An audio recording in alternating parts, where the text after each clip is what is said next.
everyone, Egman here with another video. Today we've got the top 16 list from the Pro Play Tour Miami. This was an IRL event, but if you guys are interested in any of the webcam tournaments happening next month, there will be links in the description below.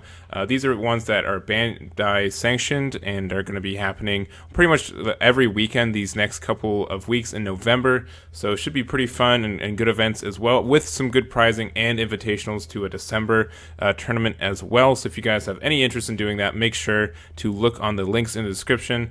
And also one more thing before we go, I've got a couple of shoutouts. So first, obviously, shoutouts to Pro Play Games for hosting this event.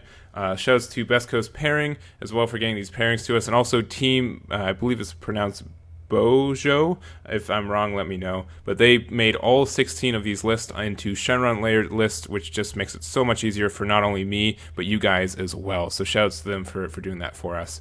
Alright, so going into the event, you probably have already noticed there is an obscene amount of Gotenks. 9 of the 16 decks are Gotenks, and that's super duper surprising for me. I definitely, when I made my archetype video a couple days ago, I definitely thought Gotenks was strong, and based on my own testing, but I never really had it like push the envelope of this kind of stuff. But it did very well this weekend. There wasn't any baby who placed in the top 16, which is super surprising. We have like a deck that was kind of like that. We'll go into it, but none of that was really interesting. And then we have also Invoker, which is always, it looks like Invoker is going to be like a presence in the meta for a while. It kind of reminds me of like Mojanemba, where Mojanemba was around for a really long time, and it mostly just came to people who are just really skillful in the deck playing it.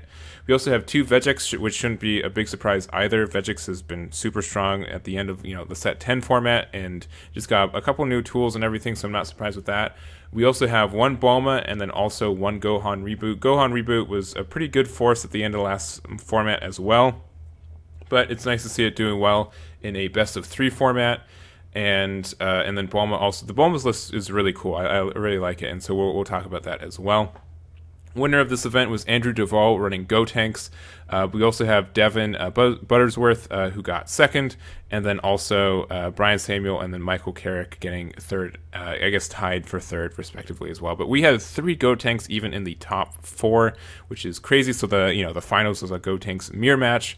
And yeah, so let's just jump into the decks. I'm not going to look at every Gotenks list because there's just so many of them. So we're just going to look at the top 3 ones. So first we're looking at Andrew's version, and I think half this deck kind of builds itself, right? Because we know we're running 4 of the Super Saiyan 3 Vegito, Peerless Warrior. We know we're running 4 Gokul. You're probably running 4 Dormant Potential. We've got to run some of these Frieza Charismatic Villain because we got some unisons for it.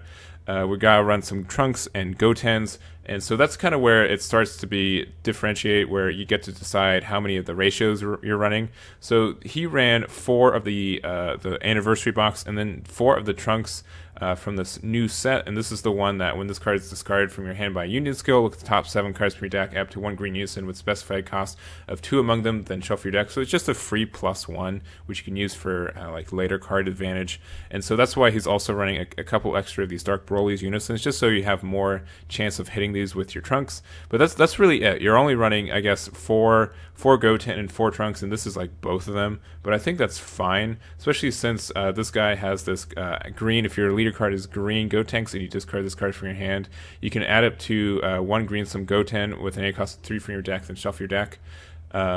So you can just pretty much find like the other one, which, I mean, these guys being both is kind of absurd in a lot of ways, so that helps out the consistency as well. And then we have 4 of the Gotenks, the Grim Reaper of Justice. I think this is like the best one of all the Union Fusions by a wide margin, because it has Deflect, Dual Attack. You're able to draw 2 cards and KO something when you play it, and then when it's removed, you get to add your cards back. So you can just do another free Union Fusion, which is crazy. And then there's also 2 of the Super Saiyan 3 Gotenks all at Assault. I'm guessing this is more of just being able to have fodder for these Fusamasus as well. And I mean, Frieza Charismatic Villain's good for that also. But this one's, I think, based on my own testing, this one's all right. I think running it as 2 and having the Grim Reaper being the main one, I think is the correct choice. But if your leader card's green, when this card is played, choose up to one of your opponent's unison cards, remove 2 markers from it, then choose up to one of your opponent's battle cards, ignoring barrier, and KO it. So this one doesn't get around barrier, so being able to get around barrier is kind of nice. You have to, obviously use 3 energy for it, which kind of sucks compared to this one using 2. But I think this is all pretty strong. And then so the super combo split is also interesting, going 2 Paragus and then 2 of the Dr. Giro. And so Giro's great at putting Rebrand into your drop area, as well as Roshi, which means you can get, it just helps you find what you need. If you need to find like a dormant potential to kind of help you survive another turn, that's perfect for it. And so, you can dump Roshi, and then Roshi can find the dormant potential. He also ran 2 of these Zarbons as well, so you can play this from your drop area whenever you need it to, which can obviously help you out, especially since this has blocker, and then you can use your Vegito to give it revenge, so there's really good synergy. And I think that's everything for it. And then obviously most of these guys ran Celzino as their secret rare, and that totally makes sense because you just put a bunch of big bodies on the board, so it's not very hard to get the amount needed for this, and it just kind of wins you the game in so many ways. So I think this is like a really kind of strong list just because it's so flexible. Not only is this deck flexible in the first place, but having Dr. Giro to have so many good targets for you to kind of fix what you need. If you need more blockers, go for it. If you need to make sure you get dormant potential, like having a super combo essentially find you dormant potential is absurd. And then also like rebrand if you need kind of hand control. So I like all this deck. Seems really strong. In the side deck we've got Korsakai because if you're running against Blue Baby. Celzino if you want to be a little bit more aggressive, also Zamasu for being more aggressive, and then Fu if you're playing against a deck where you just kind of need a win on turn 6. So there's that build. Next we've got Devon's build, and so he's kind of got a bit of a similar take on it in the sense he's also running 6 not super rares, but 6 unisons. Jeez, my apologies. He's running 6 of them. He decided to go with Frieza.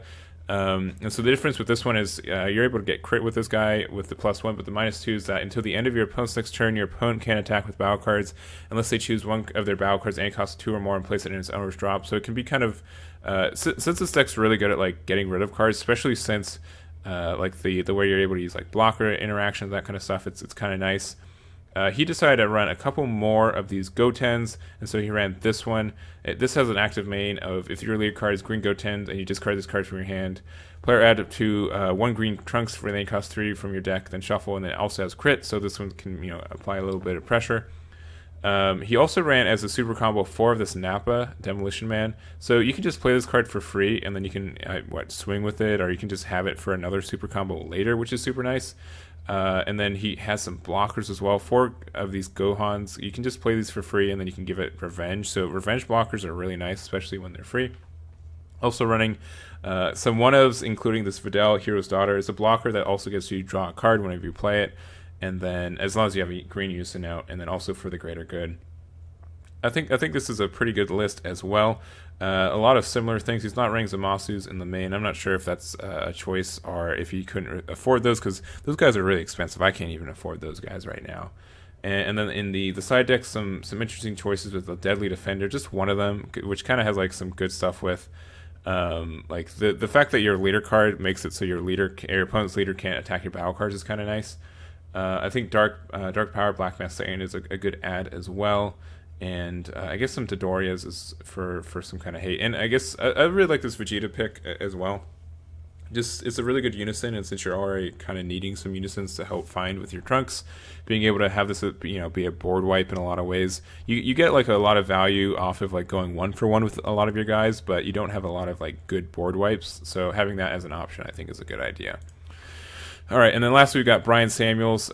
So he's kind of got like a big mix of the two of them. How many cards is he running? He's running a big old 52 cards. Yeah, 52. But so once again, 6 unison cards, 4 of this. He decided to go with the Super Saiyan Bardock Paternal Unison, which I like. All these cards are good cards for so many situations and what they thought. And this is the first kind of like big tournament for the format, so it's kind of hard to adjust perfectly for it.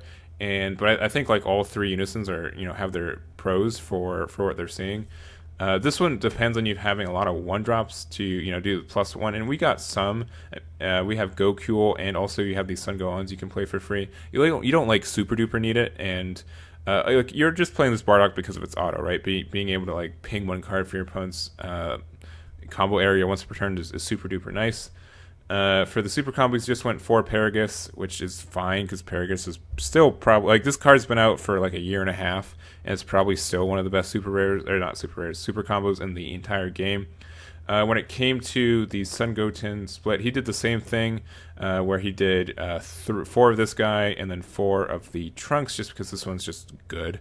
Being able to like plus after doing like this cycles for itself, which is really really nice.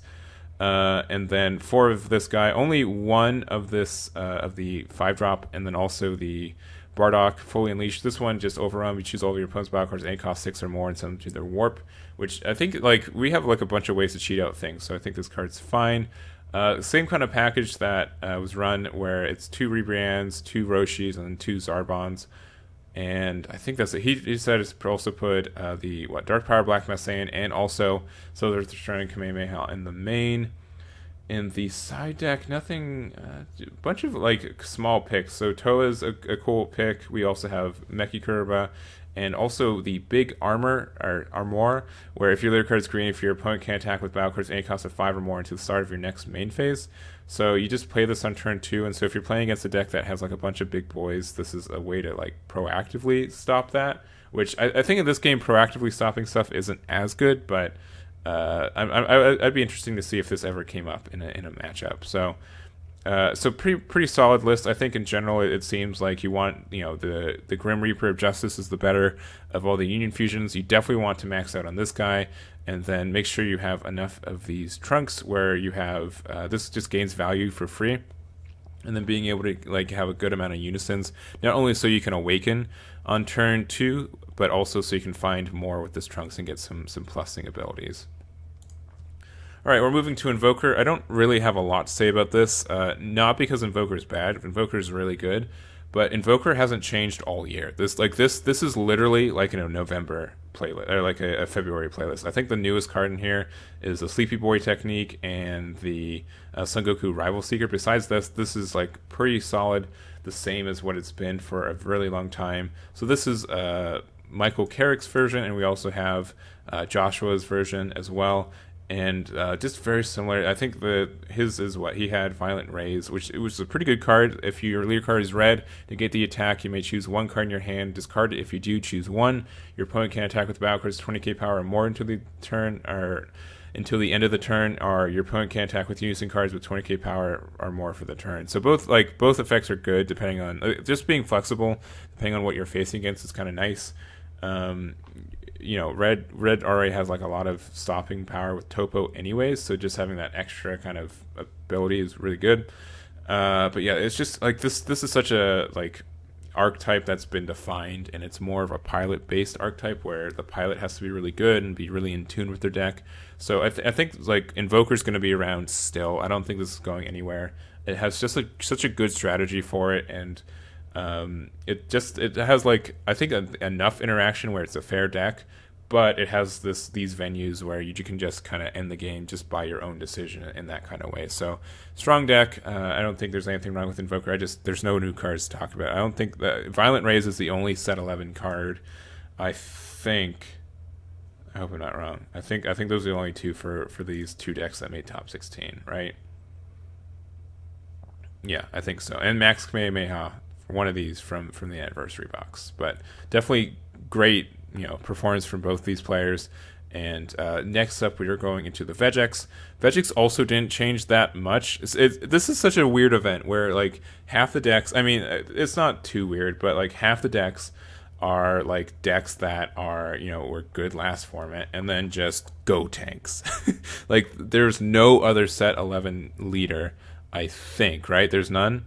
Yeah, none besides Gotenks, which is just weird because it was half. Like if you look at it from a stats point, like oh yeah, half the decks from this tournament that got top 16 were set 11 leader decks, but they're all Gotenks.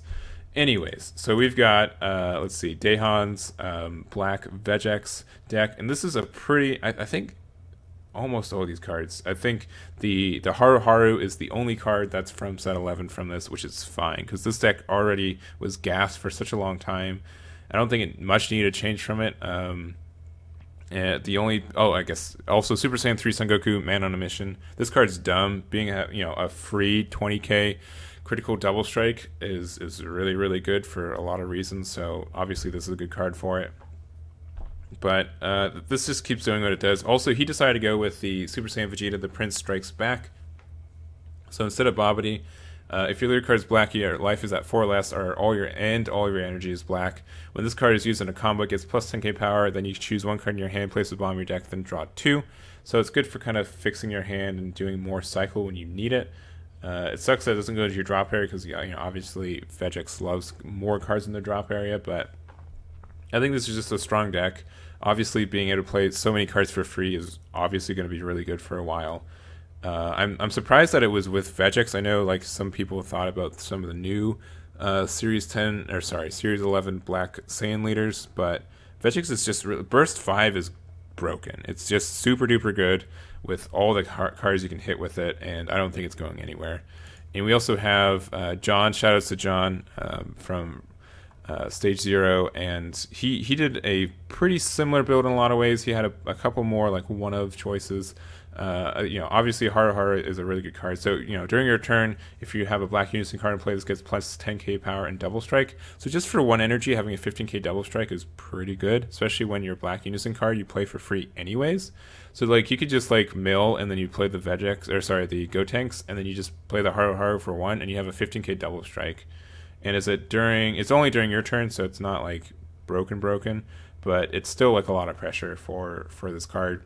Also running Man on the Mission, and then pretty much just what we have for general. So he ran 60 cards, and Daehan also he ran 56 cards, so slightly smaller.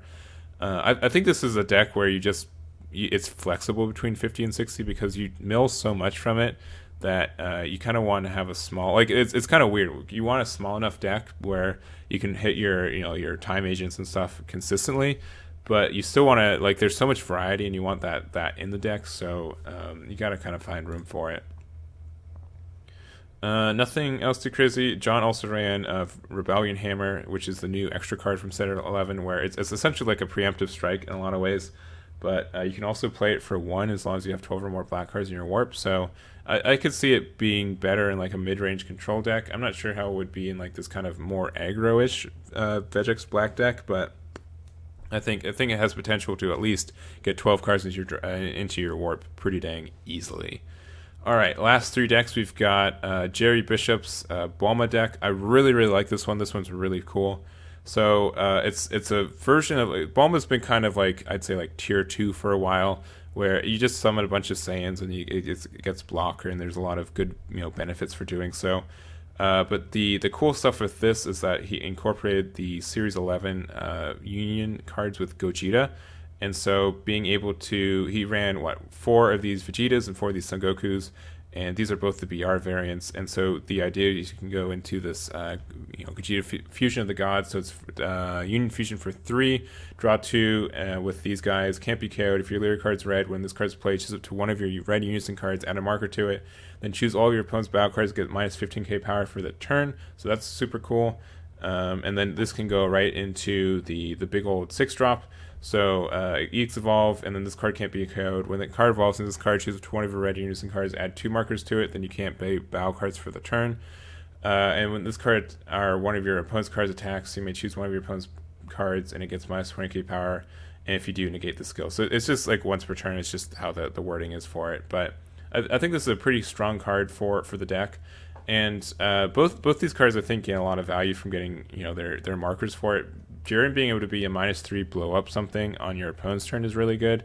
And then since Shenron it's only -2, and you can just say -2 and just rip a card out of your opponent's hand. You get to look at their entire hand too, so that's just really good knowledge.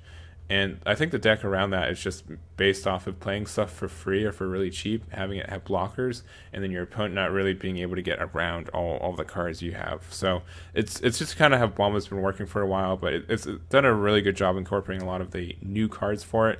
He also has the Broly. I think you just have to hard cast this guy, but if your leader card's red, when this card's placed to one of your red units cards, I have 2 markers to it. Then choose up to 3 cards in your opponent's hand, send them to their warp, and then they get it back at the end of their next turn.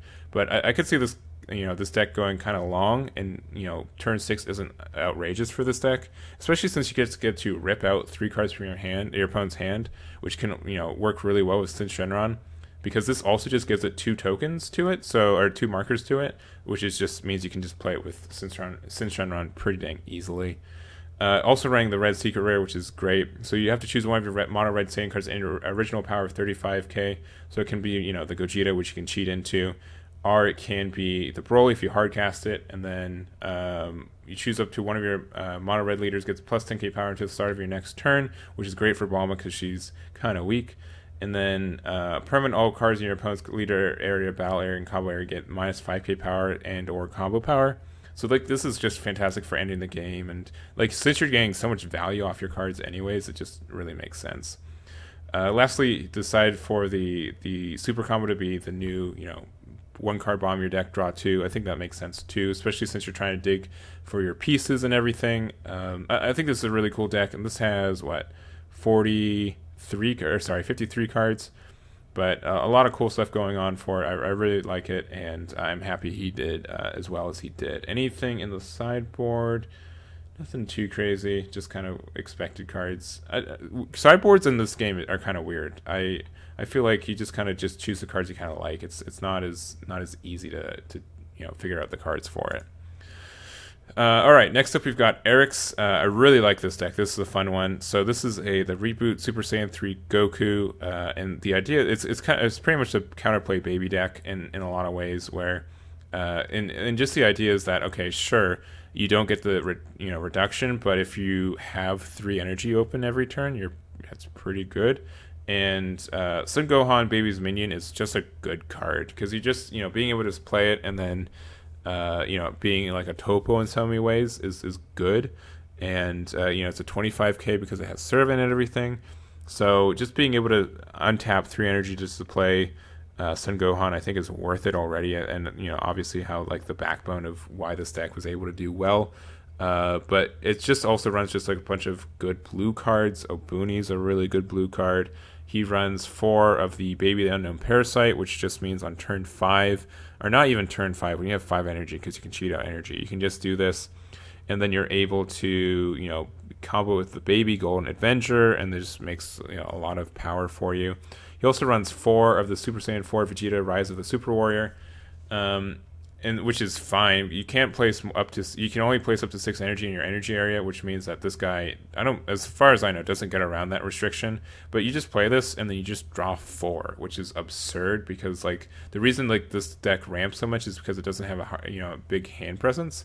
But if you're able to just get to this Vegeta, you get to draw 4 cards, and then you get a 30k blocker, which restands at the end of the turn, and you still get to restand your 3 blue energy, which means you can play a Son Gohan or anything you need. Baby is a great card because this can just literally buy you a turn, and you just have a bunch of kind of good value cards that just buy you a lot of turns and everything like that. Also running 3 of the Super Saiyan 4 Son Goku Protector of the Earth. So when this card is played during your opponent's next turn, they can't attack with battle cards unless they choose one of their battle cards at any cost of 2 or less, and place it at the bottom of its owner's deck. And then if you pair this up with the -2 for this, you just wipe your opponent's board. So if they need to play, if they want to swing with battle cards, they have to play another battle card first so they can pitch it with it. So, and also -1 being able to just draw 2 and choose 1 card in your hand, place at the bottom. It's still a +1 in card advantage, which this deck could use a lot because it only gets to draw 1 now on the Awaken, and you have to discard cards from your hand to get your warp. So or get your ramp. So I like this deck. I might actually try this out pretty soon. I think it has a lot of cool stuff that goes for it. And shouts to Eric for running this. And then lastly, we've got, of course, Abney Robles with a Son Gohan reboot. You guys know kind of how I feel about this deck. No disrespect to Abney. He did a super good job getting there. But I don't like this deck. I hate Kamehameha and the interaction with this leader. I don't think it's bordering broken for me, but like it's not terrible. Like obviously it only got one place out of top 16, but I really do like his deck though because it's more of a mid-range strategy and it's more like it's the blue-green that we kind of know. Nothing super new from this deck though. I think the newest card is probably maybe this guy. Yeah, probably that guy. But that's all I think I got to talk about this guy. It's pretty nice because he's got like it's blue green, and so I think this probably wants to end on like turn 3 or turn 4. But being able to use like Vegeta the Cruel and stuff like Hidden Potential to kind of end like make some really good value plays on turn 2 and really go for it. He doesn't have like a bunch of stuff. I guess he has 8, and he's running what? Oh boy, how many cards? 40. Is he only running 50? I guess he's only running 50. Okay. But I think it's a strong deck. Obviously, this leader's been around for a while, and he's been doing good stuff.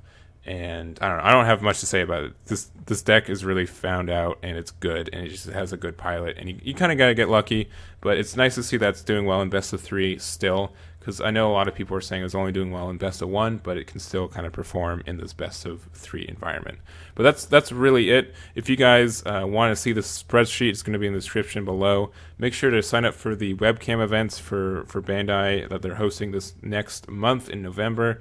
Once again, shout-outs to PPG for hosting this event, Best Coast Pairing for the pairings, Team Bojo, I hope that's how they pronounce it for that, and for just presenting all of these deck lists, and I think that's really it. So thank you guys so much for watching, and I'll catch you all next time.